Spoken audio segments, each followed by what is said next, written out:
have a special guest that's just been nodding his head and saying, yes, yes, yes. Michael, there are those of us that grow roses for hobbies, like me and you, but then there are those that do it professionally. And they do it professionally, believe it, in some cases, professionally to harvest the flowers for the perfume, for the scent that is extracted.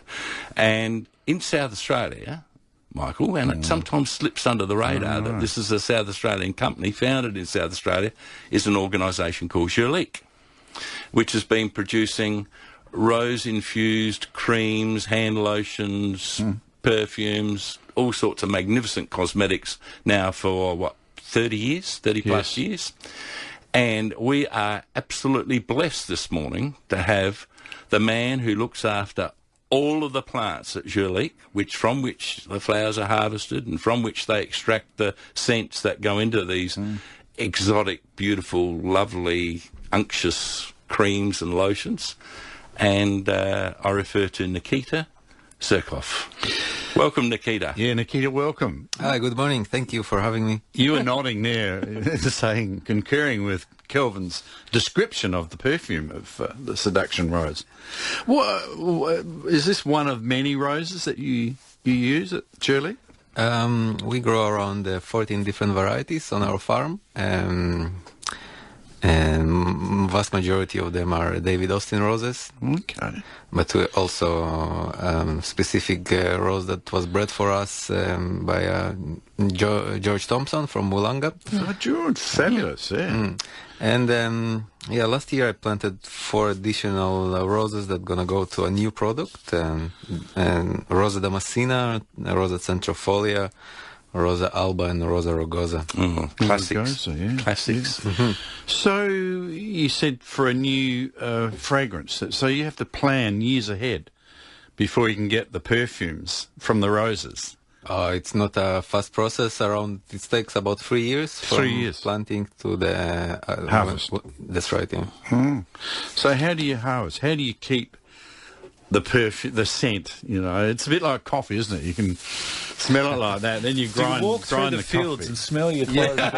You know, that's going to be pretty good. I might put that. How do you bottle that smell?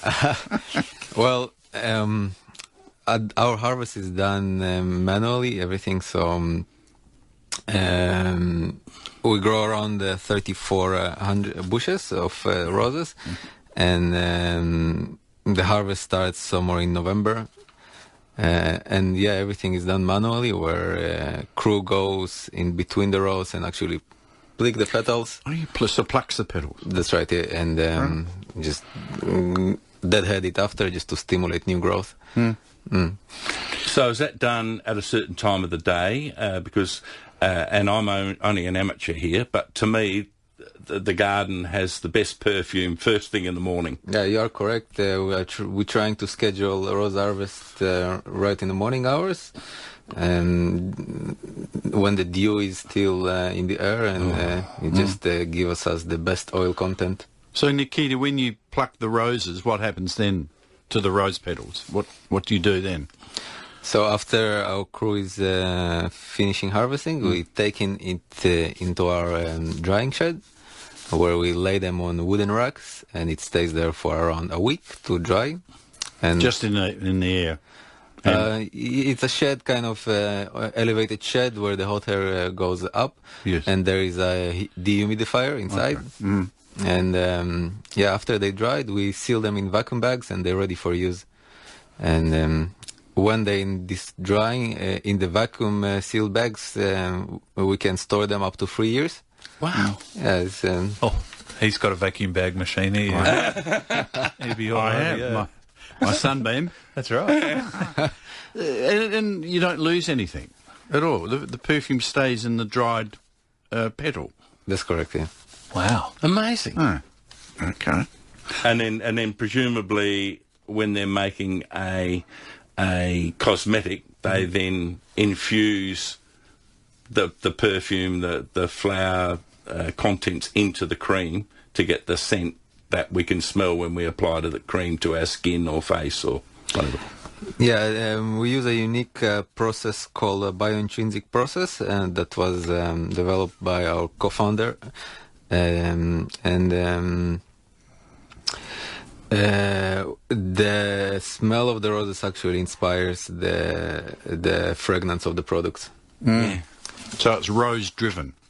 The end perfume. You don't sort of set out to have a particular standard or level of perfume. It's what you actually get from the roses that you put into the creams. That the end result is what people buy. That's correct. Yeah, it's not manufactured. No. It all comes from the Real roses. smell. Yeah. Imagine most people go home and they stink after a day's work. Nikita would go home and beautiful. smell Rosy. rosy. How good is that? You wait till I come home, Peru. Smell this. Beautiful. I'm rosed up. Now, what's that one called? That's called Softening Body Lotion Rose from Angelique. So isn't that good?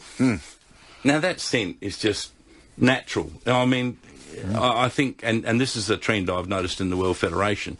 In Europe now, there's a big trend back to using natural ingredients in cosmetics. Yep. And the big rose breeding houses like Cordays and Mayon now have either permanent perfumers on staff. That's all they do, smell, and or have a relationship with perfume agencies because people want that natural, not contrived. It's beautiful, isn't it? Absolutely gorgeous. Nikita, what else do you grow that you extract perfumes from, apart from roses? Oh, it's a quite complex operation. We grow more than 30 different herbs. Okay. Some of them are root crops, like comfrey, horseradish. Horseradish? Ginger or something? No.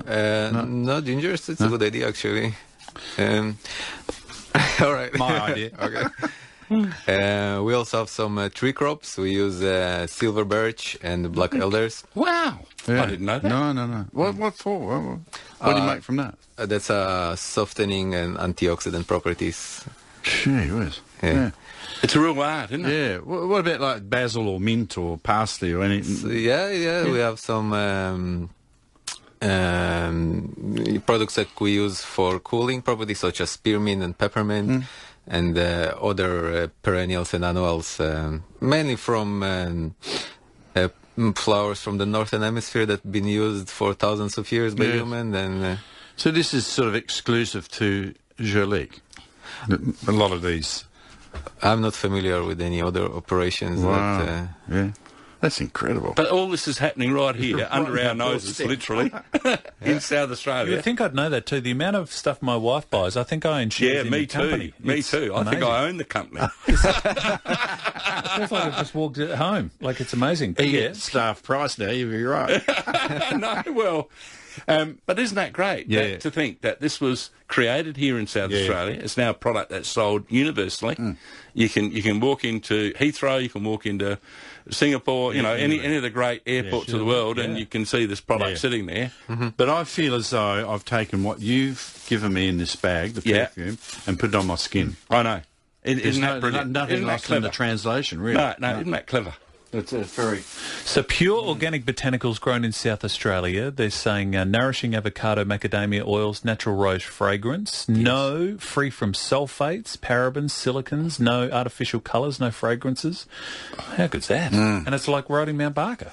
That's right. It's right here, and I think sometimes we in South Australia, and this gets back to our topic before, Michael. We take our green, beautiful, clean living environment for granted, and look at what we're creating, export it to the world right here, right now in South Australia, and isn't that magnificent? Nikita, finally, do you have a particular perfume that you like? Bloke, you sort of... I like the roses. It's one of my favorites. Yeah. I mean, it's sort of a very neutral smell, isn't it? Yeah, one could have it on one's skin. I tell you what, the studio smells nice. It doesn't. It's the best studio. It's a pity you can't smell this through your airwaves, listeners, but it really does. Michael's lathered from hand to armpit. Prue, be warned. Oh, it's beautiful. And Nikita, thank you for coming in. Is there anything else you'd like to tell us about? I don't want to get too many secrets from you, but is there anything that's of interest in processing it? Maybe it's worth to mention that we actually we use everything that the plant can give us. So our process involves 4 different steps. The first step is called distillation, where we steam our dried herbs and to release their delicate essential oils and nutrients.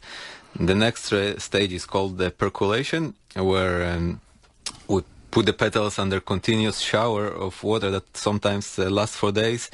And this way we extract more nutrients from the herbs, and phytochemicals such as riboflavonoids and flavonoids are extracted this way.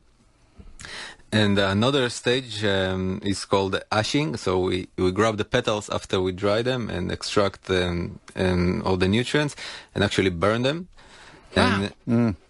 And this way we capture also the minerals and the salts from the flower. So this way we basically use everything that the flower can offer us. And brilliant. And then if there's any left, compost. That's right, yeah. It's back on the garden. Back on the garden. Mm-hmm. Brilliant. And you're the farm manager. That's your official I'm title. the horticulturalist. Oh, yeah. Do I detect an accent? It is a Russian accent. Oh, yeah. See, Michael, I've got ears on. And it's a beautiful name. Yeah. I love your Christian name, Nikita. Been in Adelaide long?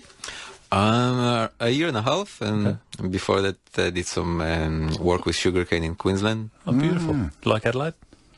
It's beautiful. They have good vodka here. Or you like our wine, Adelaide Hills wine.